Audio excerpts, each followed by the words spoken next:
Conversations podcast. How do you like that, Lisa? You know what? I've been waiting for this day for so long. Can you pinch me and see? I am good. Is it real? Are we really here? Yeah, I like that.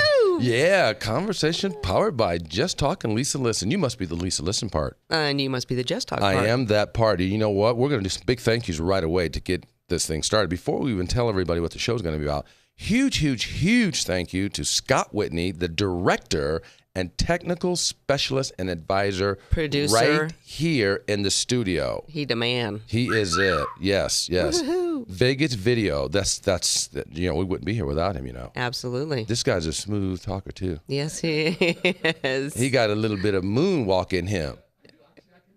You can. You know why? Because you are as they say in my neighborhood, you's a blue-eyed soul, brother. Look at him over there doing the moon dance. That's what he's dancing off the scene over there, distracting me.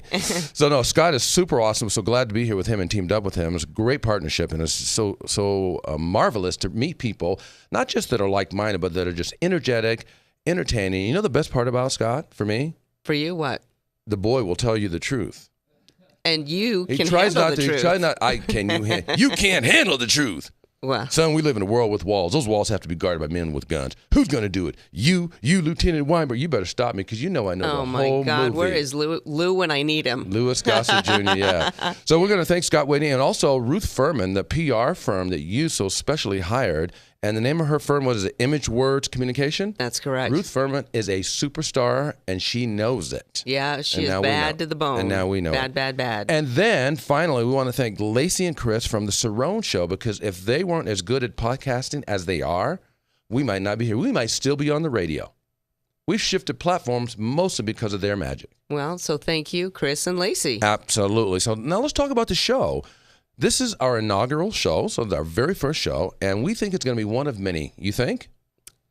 Do I think? We just signed an annual contract, so I know, baby. We are in it to win it. Scott, and another thing about Scott, he's from the neighborhood. He's like, we going to get paid.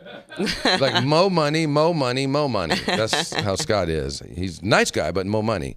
So, no, it's all good. So, we're celebrating the 10th anniversary of the book, my book, How You Leave Them Feeling. Yes, indeed. Isn't that cool? And we have something to give our listeners. We do want to give them viewers. something. Before we give them that, I do want to say, I want to do a special shout out to Cher Weldon Jones and Ann Lee. Ann Lee is the owner of the Lee Group, a marketing, publicity, advertising firm in Houston. After I sent the book to Canada, Vancouver, Canada, to get copy edited, I wasn't 100% happy with what that looked like, so I teamed up with these two ladies, and we copy edited the copy editor. And so we made it so it was a readable book that people would enjoy. So thank you to them. That's a shout out, right? And happy birthday, Cher Weldon, I must say. Yeah, she's a super one. She's so special. She's so special. Yes. And she knows it, right? So with that being said, so yes, the 10th anniversary, so we're going to give away what? What are we giving away?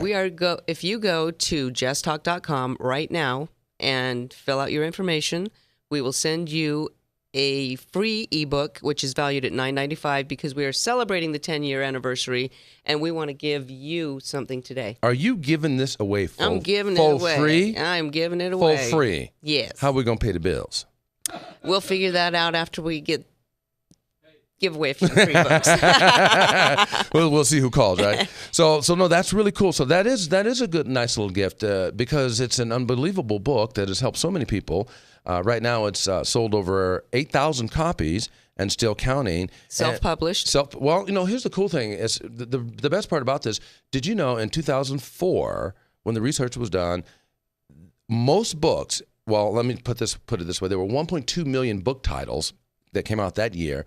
994,000 of those books never saw a reprint and never sold more than 1,200 copies. You're no kidding. matter who published them. Wow. So to sell, there's some books that have sold like Harry Potter. Those are gazillion, and a lot of the John Grisham. Yeah. But the Grisham books, they sell in the millions stuff. But even to get out into the multiple thousands of selling books is a big deal by book standards. All right. Well, can I give you a pat on the back over there? No, I just wanted people to know. I don't want to talk about me anymore. That's enough. So what else do we want to talk to them about? Well, we are so happy to be in the podcasting world and happy that we are on May 1st celebrating, Nevada Business Magazine. There's a little sneak peek of some items in there for Jesse from Okay. Ruth again, and conversations. We not only do we have a conversation on air, but we hold a monthly conversation live in person. That is a way to give back to the community, and that's going to be May 19th, and Nice. that's by special invitation only. Very nice. So if you're interested, you can go to the VegasVideoNetwork.com live and chat with us, and we will give you the information and invitation to the next Conversations event, which again is our way of giving back to the community. That is going to be really, really cool. That's really cool. Well, talk to them about how the whole premise of conversation. Let's share with them how that got started. Well, you and I were sitting there thinking about how, what can we do to Right. give back to the community, to the people that may not be able to necessarily afford coaching. Well, I think that's true, but it was also about honoring the gift. Correct. The gift of being able to truly, from an innate core level, with a great deal of authenticity, really help people that might find themselves stuck or trapped or confused or lost, whatever. We thought, is this gift ours or is it for us to share? What about the people that can't afford it? What about the people that don't even know about it? Correct. So the once a month program on Conversations was to celebrate the gift. Yes. And that has gone incredibly well in terms of the people that have shown up there and to create an empowering conversation. There hasn't been one time where there was 4 or 14 where the people didn't walk away having their needs met. I mean, mention some of the things, if you will, about, you don't have to tell a long story, but about some of the concerns that people had and how they were helped by the process. Well, there was one person that, again, came there, and we thought that we didn't reach her at all. Right. And calls us 6 months later and said, I would love to become your client. And I remember that. And in fact, she was, that particular conversation, we had 12 people in the room. Yes. And I remember thinking at the end of that, I actually felt bad because I felt that we were boring, that Right. we bored her, Right. that we weren't interested or stimulated, and that particular context didn't work for her. She nodded every now and then. She said yes and thanks. She had one-word answers. But she was, as it turns out, she was the one in the room that was most affected because her life at the time had unraveled. Correct. Or had been unraveled for some time. And everything that happened in that conversation was resonating with her. But the challenge was she didn't know how to tell her face. Right. And that was one of the things that she improved dramatically. In fact, she won Client of the Year because of the dramatic work that she did. And she's the one that did the work. And she didn't know what she didn't know. That's right. Until you start peeling back the layers with people to see, they don't even know. Sometimes they lose their voice. They don't know where to even begin or what to say. You're exactly right. Her voice was stolen from, in fact, she was in a session and she was telling us after she had progressed about how happy she was and how excited it was. And I looked at her, I said, are you ever going to tell your face? Right. Because I I'm remember hearing that. these words come out of your mouth, but your face is not telling us this. I remember and that then day. we uncovered that too was a cover, and she didn't even realize that she was saying it, but she wasn't expressing it. Yeah. But my God, does she express herself now? You know what? I want to ask her if she'd be open to being a guest on She this show should be so a that she guest. can tell her own story. And so stay tuned for that because I will. I have a sales background. I have a way of getting what I want. You can get what you want from people. And she can come on in here with her purple hair and pink hair and whatever color she wants to put on that hair. She can be the creative Because person that she is. She's a bad mamma jamma now. Yes, she is. You know what that... What you talking about, Willis? You know what a bad mamma jamma is? That's Scott. What's a bad mamma jamma? That's it. That's it. And I don't know if the audience heard that, but Scott said, "You, brother." Yeah. But Scott knows all the words too. Yes, he does. So he's good. Yeah. So that is actually one of the ways that people can totally be helped. You know what? The biggest thing though, when they come to this space that we create, it's a safe place to come and tell the truth. Yes. That's what really gives people that opportunity to really be who they are, however they are. Yes. And in this particular client's case, or before she was a client, how she was is how she was, and she didn't realize that she wasn't. She was trapped in her own self. Mm-hmm.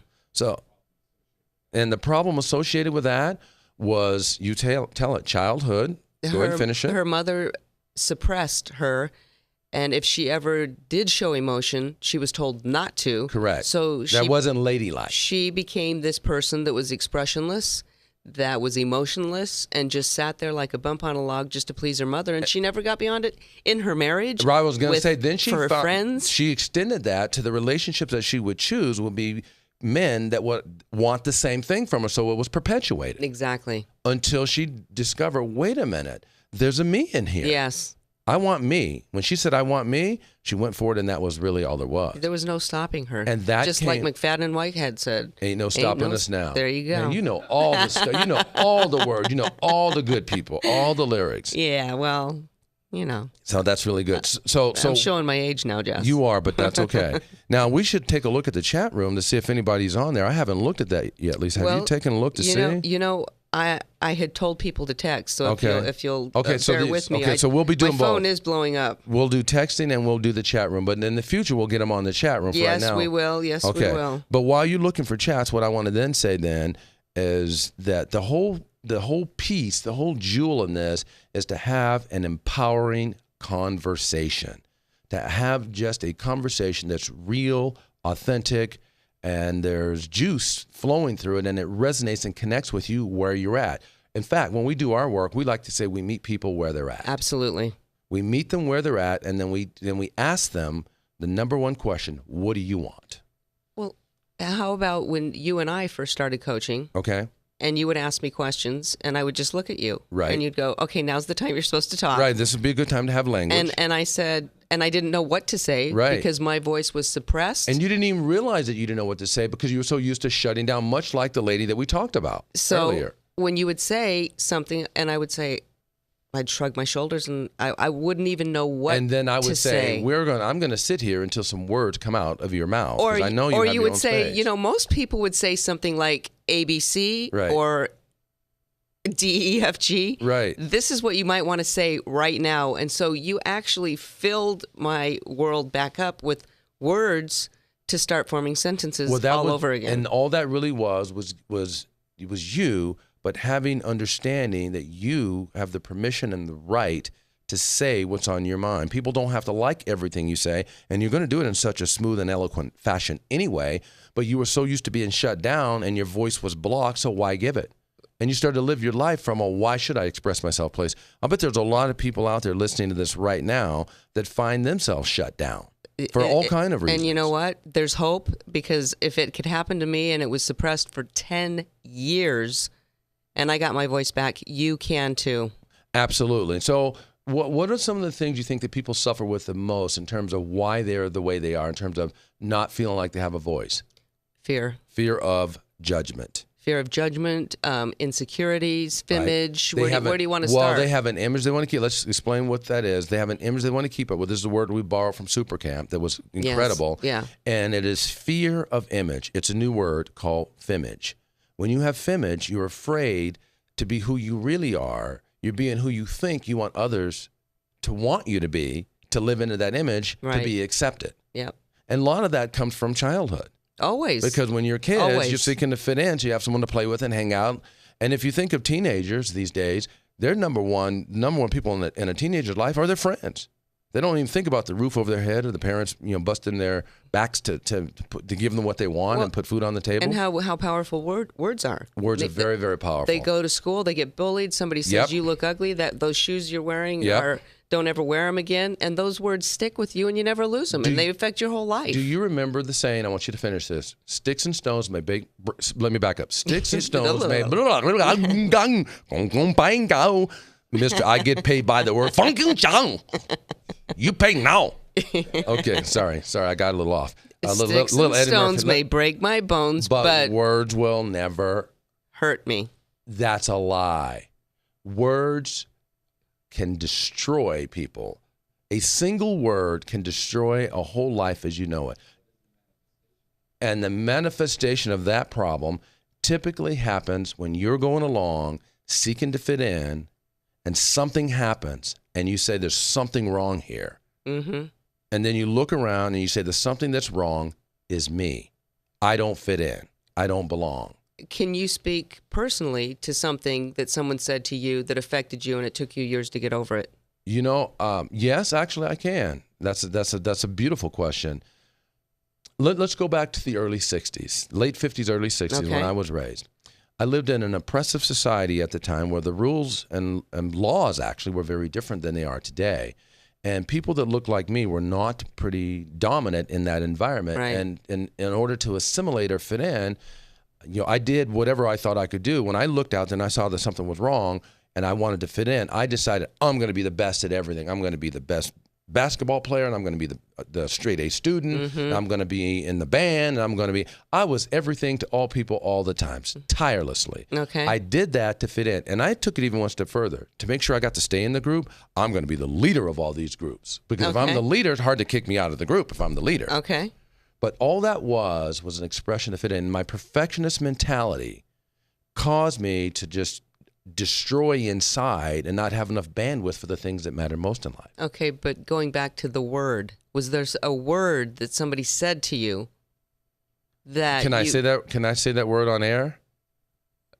I I don't typically use this word. It was the word, "Hey nigger." Okay. That was the word. All right. And that actually came from all facets. That typically, for me, it came from the Caucasian world, which I was trying to assimilate into, and it made me feel like I didn't belong and that I was less than. And in order for me to get over that, I decided I would never let anybody make me feel that way again, even at age 17. Okay. I chose that word was not going to apply to me, no matter who said it or how they said it. But they said that at what age? Well, that started at age 5. But it took you till age 17 to get over it. Well, no, it took me till age 17 to understand the dynamics of it and then how to deal with it. Okay. I was called in my high school principal's office, and he says, "Do you know why I called you in here?" I said, "No, sir." He says, "I called you in here because I want you to know you're the smartest black kid we have in this school." And something turned on in me in that side when he said that inside of me, and I said, "You know what?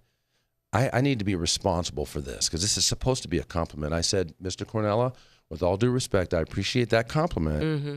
But what I really want you to know is that I don't compete just against black kids." I said, "In 2 years' time, I'll be leaving your school. I'll be competing against the world of all people. What I'm most proud of is that I am number 10 in my graduating class." And he said? He just looked at me. But you know what he did after that? What's that? Anytime they were out of school, out of teachers, substitute teachers in the district, he would remove me from all my classes and place me as a substitute teacher. So something that I said in there must have resonated with him, and I never defended what was said to me after that. Okay. How's that leave you feeling? That's pretty strong. That's pretty strong. Mm-hmm. Yes, I see that we have Christian here. He's followed our radio show, and he's thrilled that Jesse and Lisa are back on the air. Nice. You engage me in a way that I have not been able to achieve through medicine or professional doctors. Wow. Christian, you are bad to the bone out there. I remember that Christian. He was on, I think, about 3 or 4 episodes before the season ended in radio. And Christian, he came on and had a few challenges. And he was actually, in fact, he was moved by some of the laser coaching moments. He participated in a laser coaching moment. That's right. So, Christian, thank you for sneaking into the chat room and welcoming us and following us over to podcast from the radio show. And a big shout out to Danny Vegas right now. And I just engaged with Danny, and hopefully he'll come back with us, and we'll have something, some little chit chat going on with Danny's Mr. Danny tuned in Vegas. too? Yeah. Danny, you know what? You are top class, first class. What is it? Men of business. That's what he is, isn't he? Yes. Doesn't he represent men of business? Yes, he does. We want to shout out to you, Danny, because you do some wonderful things for the community and some extraordinary things for men. The biggest thing about Danny, heart of gold. I do not know how his chest does not burst because of the size of that man's heart. You know what? He needs to be on one of our next podcasts. Danny, you're going to be on the show, so get ready. Start polishing up your vocal cords, son. Start polishing them up. Get them ready. So that's cool. So Danny was in the chat room. That's good, and he is definitely someone worth mentioning. He says he's a big fan. Nice, Big nice, fan and of we our are podcast. and we are a fan of him as well. Yes, we are. So that's really cool to have Danny in the house. Danny's in the house. Yes, indeed. So we are actually going to be talking further then as the chat room comes up. Let's pop in another piece to the whole podcast program. Let's talk about how about powerful relationships? How do you create powerful relationships? From man to woman, woman to man, business relationships, friendships. In your mind, what do you think when you think of a powerful relationship? What do you think of? Because a lot of people ask us about how to do that. it really all boils down to communication. A lot, Epic communication. people lose it. They fear it, so they don't ask or say, ask enough questions. If you ask I came from a sales background. If you ask people enough questions, they'll tell you everything you want to hear if you just listen. Right, and that's what starts a great relationship. Well, I think you make a good point. Listening is a lost art, and it is one of the most important pieces of the whole communication process. Mm-hmm. A lot of people think that a great conversationalist is someone that speaks well, but a great conversationalist truly at the epicenter is someone that listens well. Don't you think? Well, hello. Where do you think the name Lisa Listen came from? Hence Lisa Listen, for sure. But it's true. What about Dale Carnegie? Remember Dale Carnegie? A lot of people know him from How to Win Friends and Influence People. And Dale Carnegie was known as the #1 conversationalist. Right. He went to a party once, a big poo-poo shishi party back in the day, and the lady of the house that was hosting the party was just thrilled that he was going to be at her house because she had heard how great he was at communicating in relationships. And he was there, and they engaged in conversation. It was about a 95% to a 5% talk ratio, where the lady, the hostess, was talking 95% of the time. And he every now and then he was sneaking a question or two, like you said, and he would listen really well. Mm-hmm. And she had one of the writers of the day post in the newspaper that she had just met and talked with the Dale Carnegie, the #1 conversationalist in the world. He was the best. But really what it was, he was just an extraordinary listener. Mm-hmm. And that's what made him a great conversationalist. Well, and I attribute my successful sales career to asking questions and letting them talk, because if they talk long enough, you can go back and close them. Well, let me see, based on what I just heard you say, if I can do A, B, and C, is there any reason why we can't sign this today? Well, let's break it down. That's good for the business side. That really does help. We're going to hopscotch around back and forth on this. Absolutely. Bring it. So for powerful relationships, a lot of people have challenges out there with intimate relationships in terms of how to be in a relationship. What do you think some of the #1 challenges are with people that have trouble showing up in their relationships? Just off the top of your head. I think it's not balanced, the work-life balance thing. I think a lot of people, it's easier to bury themselves into work than to go home and have a conversation with the wife, because work's already been very stressful, so they don't want to come home and cause more stress. So things just tend to get buried and stacked and build up until it just explodes. That's huge. I think that's huge. I think there's something that happens before that. That is very true. I think what happens before that is people typically do not know themselves. They typically do not get themselves. Right. So now while they're seeking to relate in a relationship and get others, when they don't even get themselves, how can they relate to someone else? Good point, Jeff. I think that's really the biggest challenge. I think what you said is accurate, but I think it starts at home, at the temple. In fact, speaking about home and the temple, I think there's some things in the chat room, and since my eyes are not as good as yours, whoa. Looks like there's someone from Chicago. Let's sneak it. Let's see who that is from Chicago tapping on the door here. Can you read it for us, Lise? Tim, he says he's loving the show. I appreciate Jesse's honesty about his high school experience. And I tell my clients all the time to shut up and listen. Tim, Nice. you are brilliant. You are, even if you, and now don't tell us to shut up while we're on the air, though, Tim. Tim, I love you, and you, Mr. Restmeyer, you the bad mamma jamma, too. But shut your mouth. But if you tell me to shut up while I'm on the radio or on the podcast, I'm going to have to come out there and fix you, tighten you up. No, that's some good stuff with Tim. Yeah. Tim's right. He's right on, though, right? Absolutely. Just shut up and listen. Yeah. What I mean, can you hear me? Most people can't because they hear the noise.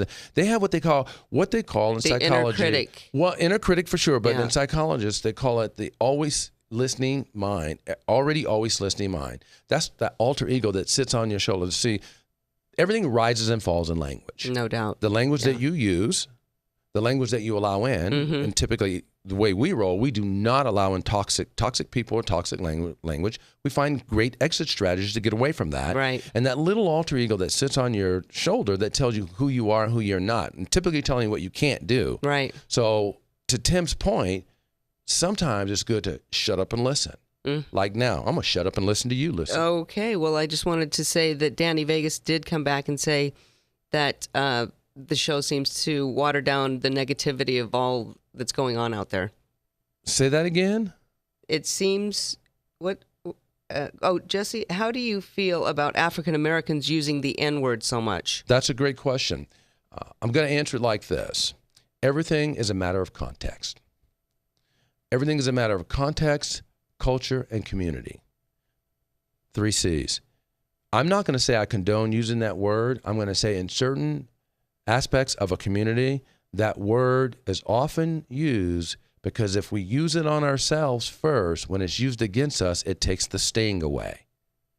Now, that might be a little deep on you, and I can certainly go deep. I'd love to do, I could do Danny Vegas, I could do a whole show on just that. But that context and the community, that, again, I don't necessarily condone that, but in some of those communities, in the context of which it's used, oftentimes it was the origin of us using it on ourselves was so that when it's used on us, the sting has been lightened. Check that out.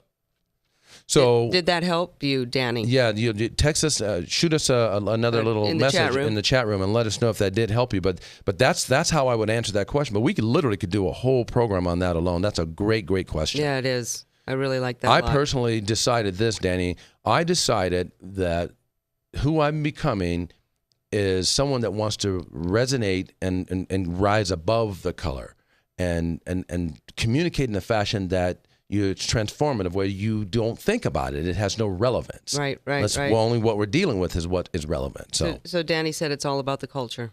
Yeah, well, yeah, it has a lot to do with it for sure. Yeah. So where we're at on this whole powerful communication stuff, how do you feel about what we said so far in terms of relationships? I loved what you said, because it does start with self, and so many people don't know self, and that is truly when we get into the coaching with corporations and people, and that's the root of where we start is coaching to get you to know yourself so you can get to know others. Right. Because when you have an understanding of what your makeup is and how you roll, it starts unfolding before you how other people roll. It really does. And I think so when you get yourself, we always say when you get yourself, you get others. And we certainly borrowed that line from the Color Code, which we're both Color Code certified. And we think very much we have a great deal of magic for that company. That's a personality profile that they are specialists for, and we use that in our businesses, both in the speaking on the stage and also in the coaching programs, executive and also personal and professional development coaching. And we like to say a simple formula: self-discovery plus feeling equals high-quality, sustainable relationships. I like it. I'll repeat it: self-discovery plus feeling, how you leave them feeling, equals high-quality, sustainable relationships. Nice. It's not about so much what about happens to you in life. It's about what you do about what happens to you that matters most. Put the energy in what you're going to do about what happens to you. There's an old saying that an Irishman said once: whenever you're standing at the top of the mountain, you should always throw a little dirt in the valley to cushion the fall. You know, it's an up and down sort of thing, right? Yep. Life is a continuum. Ebbs and flows. Yes. You're either in the groove or you're in the valley. Yeah, absolutely. And it happens. It's called life. Yeah. So life happens. So what are you going to do about it? That's what we want to say. Do we want to let people know how they can reach us? Absolutely. Give us a call at 702-541-6992. If you have any questions at all, if you feel stuck, if you feel fearful and you just don't know which way to turn next, we would love to take on a 10-minute conversation with you and get you unstuck or get you in our next conversation on May 19th. And again, if you want more intel on that, you can email us at feelings@justtalk.com. You can get us on Twitter at Lisa Listen or at Just Talk. And thank you for that, Lisa. Listen, we are closing the show for right now. We are excited that we're going to be on Thursdays from now on. At after 5 this, p.m. at 5 p.m. That's going to be Pacific time. And we want to challenge you listeners out there to choose to go out and build powerful, sustainable relationships. And we'll be seeing you on the next scheduled show. Hope all is well with you out there in the world. And we'll keep doing our part. And it's all about how you leave them feeling. I love it.